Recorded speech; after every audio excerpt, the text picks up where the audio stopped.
C'est parti dans cette finale d'élite 1 entre les DS catalanes et l'Escure qui vont partir à l'abordage d'entrée de jeu. Deux options de jeu à venir pour Célia Vergne derrière le tenu.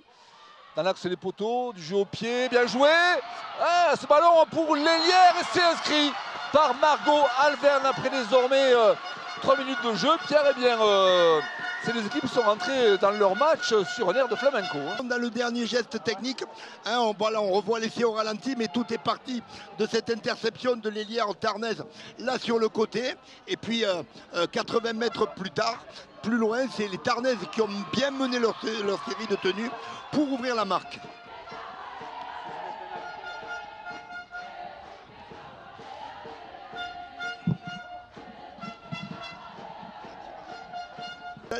Les DS catalanes prennent toujours le premier essai sur les matchs décisifs. Elles ont été fidèles à leur réputation sur ce coup-là. Ça ne passe pas pour l'Escure puisque Lisa Desraisons échoue dans sa tentative de transformation. 4-0 pour les Tarnaises face aux Catalanes qui vont chercher à rétorquer dans les plus brefs délais. Le jeu va se reticuler un petit peu. On aura le tenu avec le essai. Oh, la charge d'Anaïs Andral qui vient faire exploser la défense des Sankéor, beaucoup plus spectatrice qu'actrice sur ce coup-là. Ce qui permet aux Bleus et Jaunes de mener 8-0. Prière après 9 minutes de jeu, quasiment 1 point par minute. C'est l'entame parfaite pour les filles de Greg Taylor. Alors quelle puissance de la part d'Anaïs Andral, les Catalanes cueillis à froid, qui ne s'attendaient pas, j'imagine, à un scénario comme celui-là. Ouais, on Et voit, ça passe bien sûr en plein milieu pour porter le score désormais à 10-2 pour l'Escure face aux DS catalanes. 4 contre 1, Alain, sur la droite là-bas. Bessali à la manœuvre, bien joué sur l'extérieur, essai inscrit par les Catalanes après cette passe dans le dos de la défense tarnaise de Bessali. Et c'est inscrit, me semble-t-il, par Justine Rose. Il va falloir que les joueuses de l'Escure soient beaucoup plus rigoureuses, on revoit au ralenti, beaucoup plus rigoureuses sur leur technique de plaquage. C'est Kalina Apsi qui va tenter d'ajouter 2 points de plus au tableau de marque pour sa formation. Voilà qui est fait face au poteau. 10-6. Après un gros quart d'heure d'hésitation, les Catalanes qui retrouvent un petit peu de leur panache. Alors là, visiblement, la transformation est retapée, à moins qu'il y ait une pénalité. Non, absolument pas. Il y a une pénalité à l'issue de cette transformation. Voilà, donc ce qui permettra aux Catalanes de pouvoir ajouter le point de plus, puisqu'il y avait une faute que l'on n'a pas vue, il est vrai, mais ça permet... Ouais, il y a une faute d'Oressi à 8 points, il y a une transformation derrière. Exactement. Une pénalité derrière. Une pénalité derrière. Alors qu'on revoit au ralenti l'action et la blessure de Kalina tête contre tête, tête contre tête. Face au poteau, Lisa Desraisons, ça passe. Sans problème. Ce qui permet à l'Escure de mener désormais sur un score de 12-8 après 25 minutes de jeu. À quelques centimètres seulement du bonheur. Son Pucce, bien joué, il y a du monde à droite, il y a un surnombre très certainement, ça va aller au bout. Voilà qui est fait Margot Canal qui prend la poudre d'escampette pour inscrire cet essai.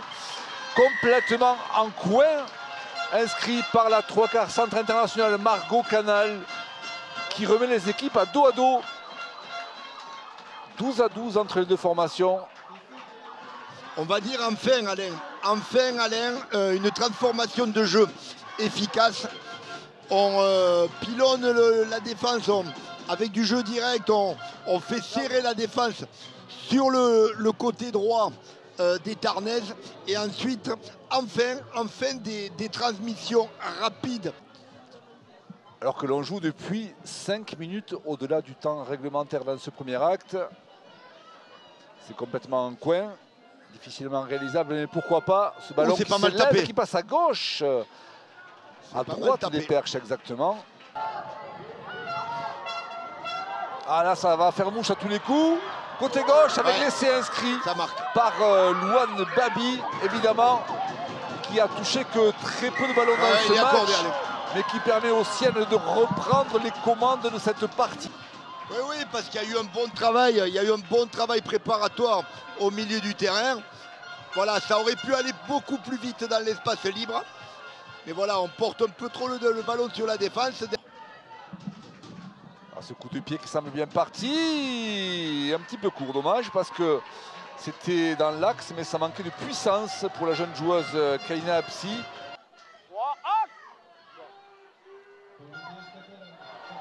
Ah, Belané bien joué, qui est en train de prendre l'intervalle, qui va debout.